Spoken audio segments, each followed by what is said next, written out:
Hello friends. और आज हम चर्चा करेंगे कुछ संविधान के मौलिक अधिकारों से संबंधित महत्वपूर्ण प्रश्न। तो शुरू करते हैं हम आज अपने प्रश्नों को। और प्रश्नों को शुरू करने से पहले थोड़ा हम मौलिक अधिकारों पर और चर्चा कर लें।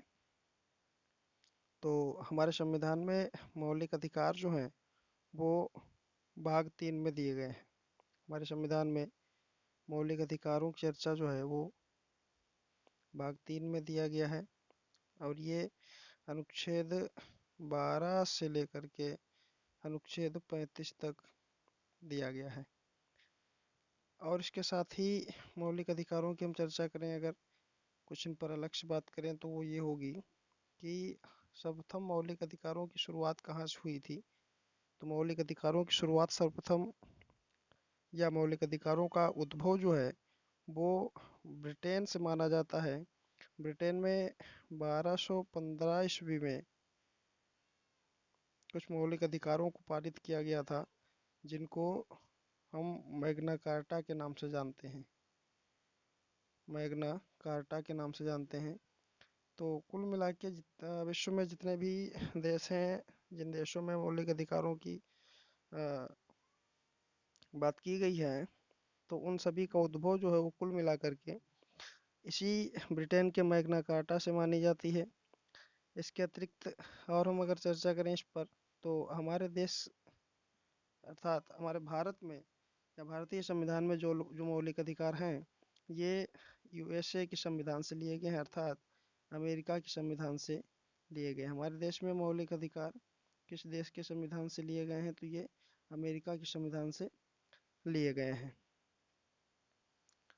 इसके अलावा और हम प्रश्नों पर बढ़ेंगे, और जिसमें हमारा पहला प्रश्न दिया गया है कि निम्न में से किस अनुच्छेद में विधि के समक्ष समानता का वर्णन किया गया है। ऑप्शन ए है अनुच्छेद 16, ऑप्शन बी है अनुच्छेद 14, ऑप्शन सी है अनुच्छेद 17, ऑप्शन डी है अनुच्छेद 18। तो विधि के समक्ष समता की अगर हम बात करें, तो ये हमारे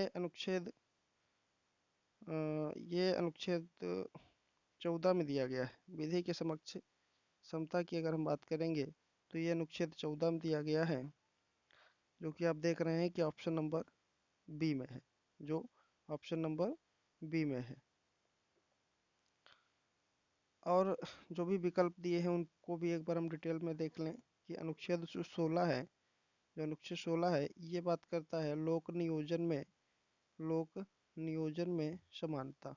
अर्थात जो भी अ, नियोजन होंगे उसमें सभी को समान रखा जाएगा। अनुच्छेद 17 की अगर बात करेंगे, तो यह अस्पृश्यता, छुआछूत की छुआछूत के भेदभाव को खत्म करता है। अनुच्छेद 18 की अगर हम बात करेंगे, तो ये बात करता है उपाधियों का अंत। कोई भी व्यक्ति अपने नाम के साथ कोई भी उपाधि नहीं जोड़ सकता है, अलावा विद्या के, क्योंकि कुछ उपाधियां ऐसी होती हैं जो व्यक्ति को पढ़ाई लिखाई या पढ़ने लिखने या शिक्षा से प्राप्त होती हैं।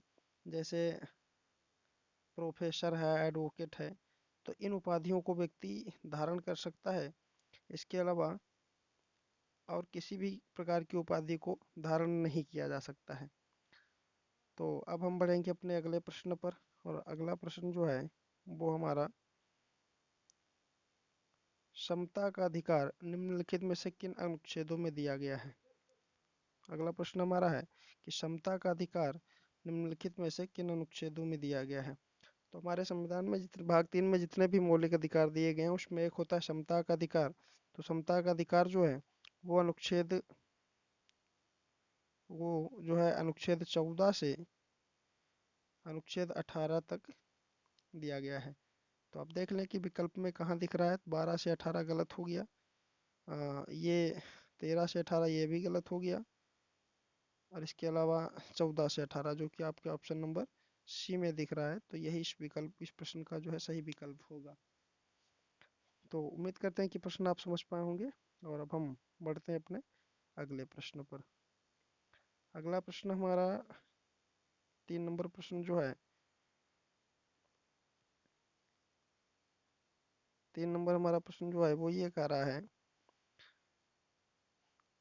कि लोक नियोजन में अवसर की समानता का वर्णन निम्नलिखित में से किस अनुच्छेद में है। तो अभी अभी आपने पिछले अनुच्छेद में देखा कि लोक नियोजन में अवसर की समानता किस अनुच्छेद में है। तो हमने कहा था कि 14 में अवसर की समान विधि के समक्ष समानता की बात की गई है। 15 में ये कहा गया है कि किसी भी व्यक्ति के साथ जन्म स्थान, जाति, धर्म, इन सभी आधारों पर किसी के साथ भेदभाव नहीं किया जाएगा। 16 में लोक नियोजन में अवसर की समानता की बात की जाती है, तो इसका सही ऑप्शन जो है वो ऑप्शन नंबर सी होगा।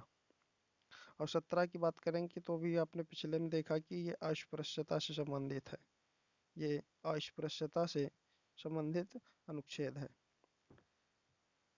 अब हम बढ़ते हैं अपने अगले प्रश्न पर, और अगला प्रश्न हमारा जो है वो दिया गया है कि अस्पृश्यता का उन्मूलन संविधान के किस अनुच्छेद में है।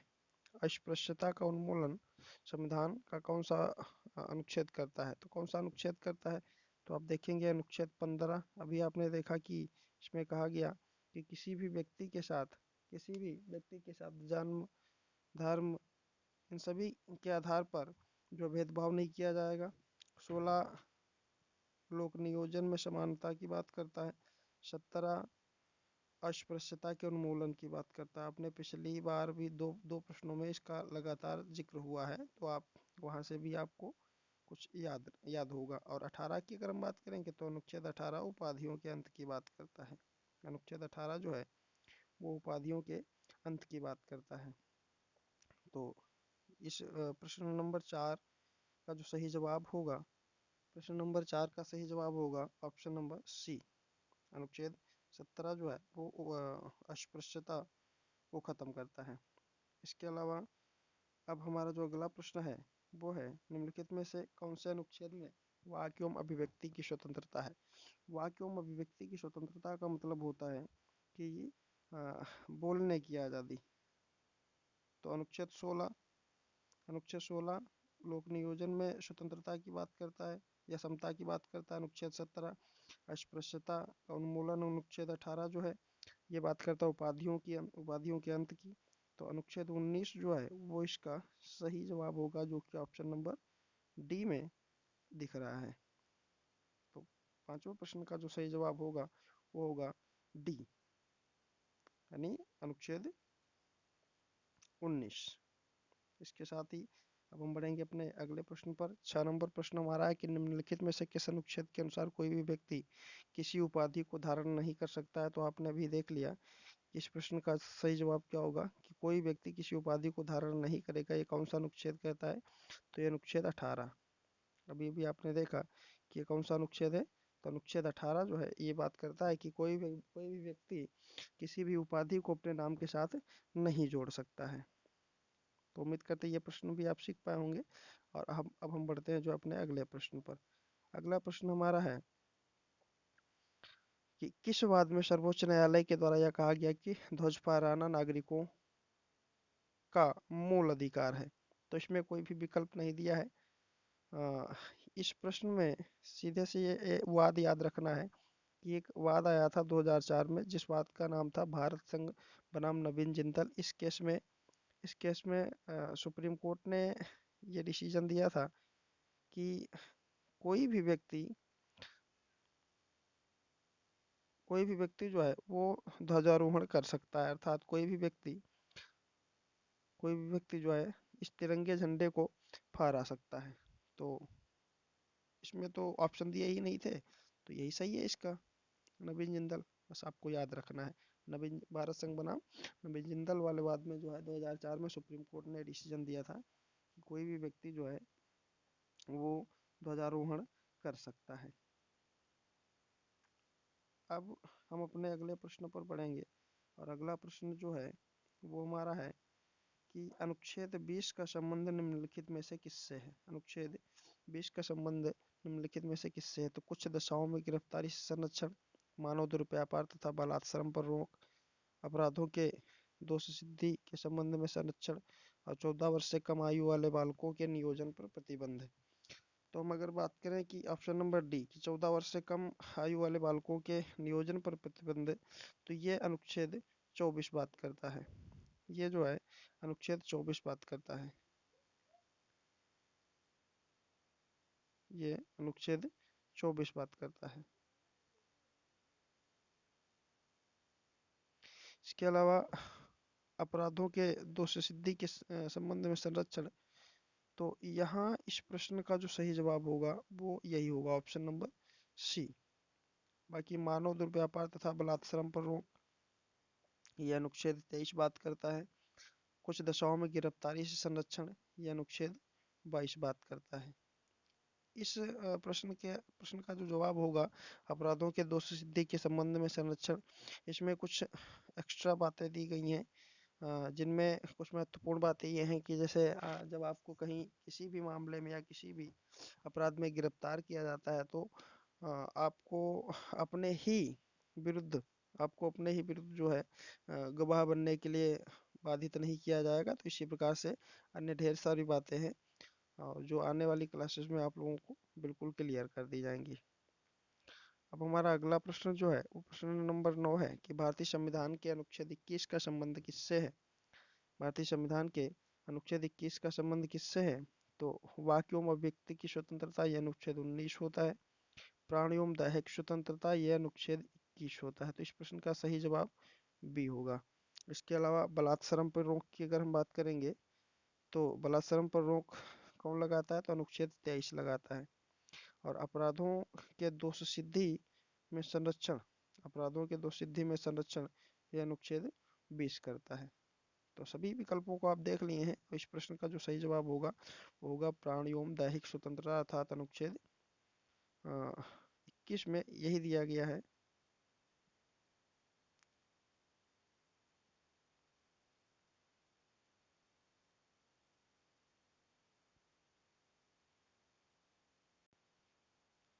तो प्रश्न नंबर 9 जो है इसका सही जवाब जो होगा ऑप्शन नंबर बी होगा। अब हम बढ़ते हैं अपने अगले प्रश्न पर।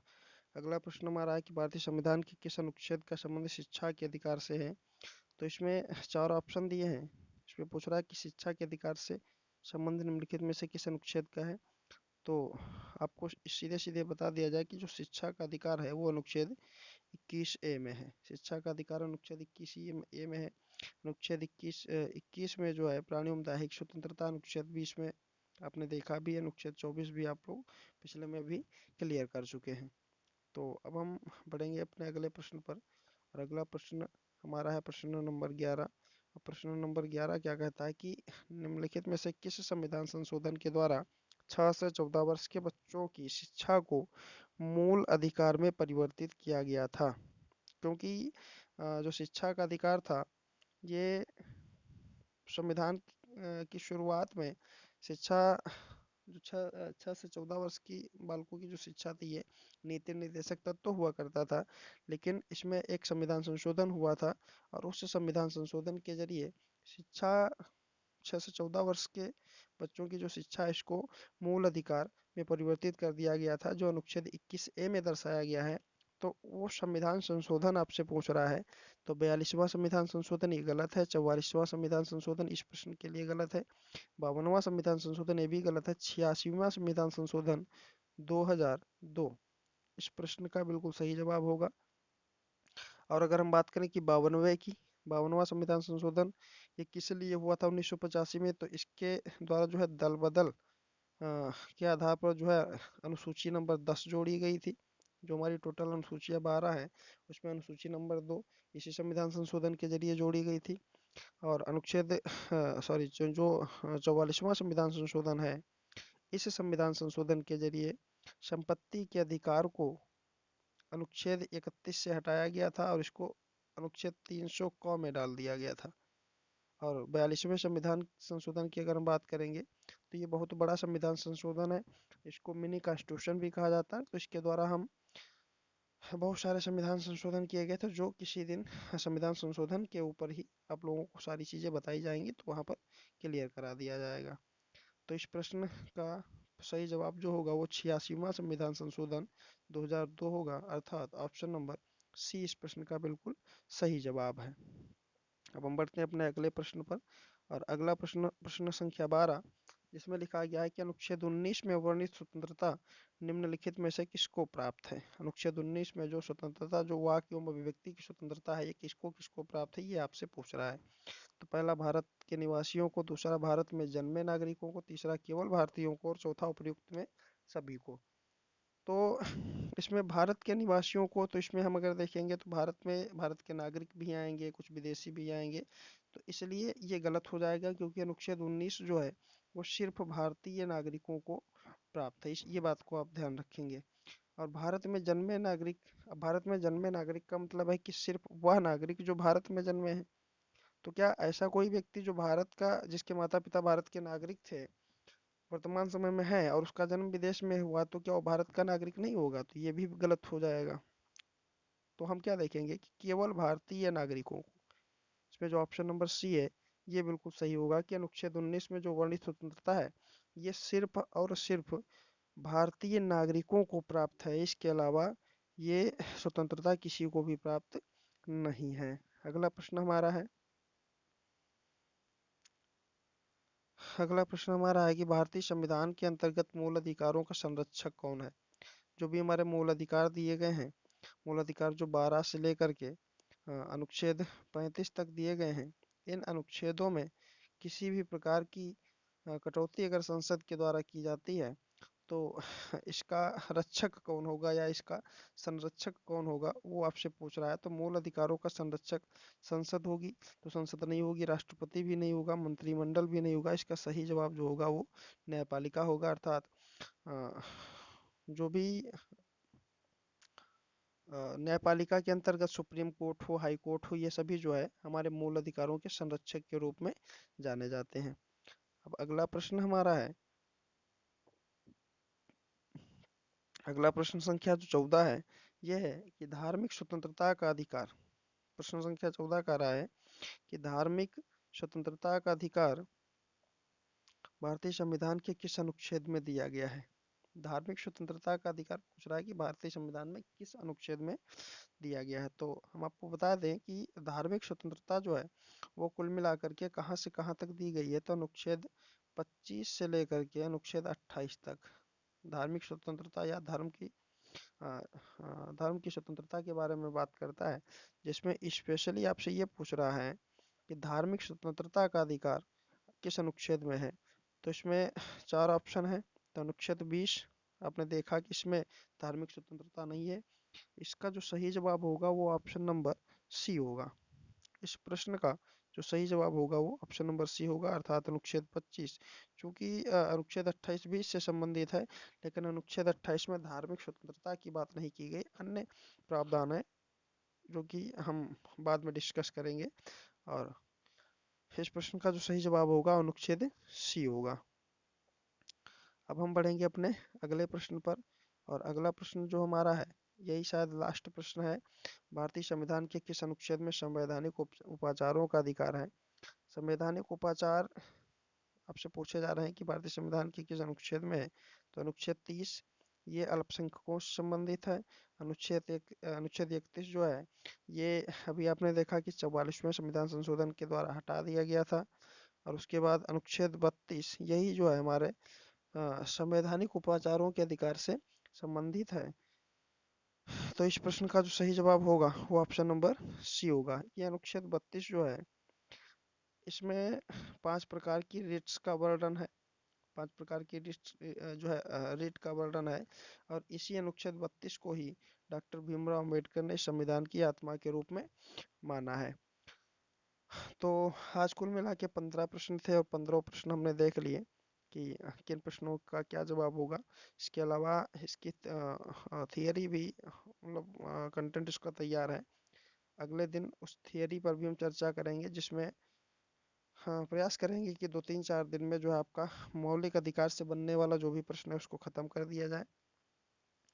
और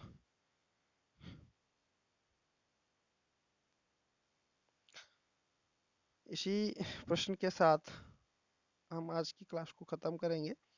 और आप सभी लोगों से आग्रह करेंगे कि कृपया सपोर्ट करें।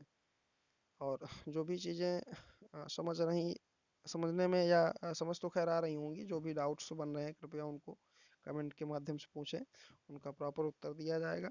और आज के लिए इतना ही। जय हिंद, जय भारत।